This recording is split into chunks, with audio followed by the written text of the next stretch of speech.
My ex-girlfriend grew up in Poland when they had hyperinflation in the late 1980s. So this could have been a note that she and her family was using to buy necessities at the time. I think they were smarter than to hoard toilet paper, but that's another story for another time. And she told me how one day, she was in first or second grade at the time. She told me about her first crush on a boy who had gone to school with a one US dollar bill, because at the time that was considered gold for people in Poland. I mean, today you maybe if you went to elementary school with one of those things over there, it might attract a lot of attention. But that was Poland 1980s, right? So one of her classmates went to school with one of those. It's a $1 bill. I'm showing a $2 bill here because I think we're forgetting the lessons that we learned on that day, right? I'm recording this on the 245th anniversary of that day, and already those lessons are being forgotten. But I decided to do some math to see just how much inflation you need for to see the kind of inflation we got in Poland. So today, I paid about $4 for this bar of chocolate right here.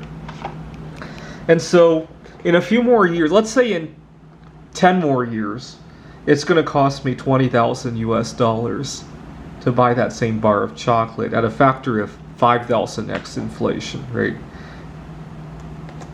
Now, there are 3,650 days in 10 years, right? So what we need to do is to raise this to the power of 1 over 3,650. And this is how much in price that bar of chocolate is going to rise in one day, right? So we started with $4.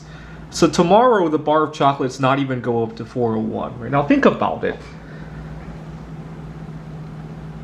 The last time I saw the price jump, it probably jumped at close to $1 or so, right? From $3 to $4. It's been a long time since I've seen prices jump. Usually they don't change it immediately, right?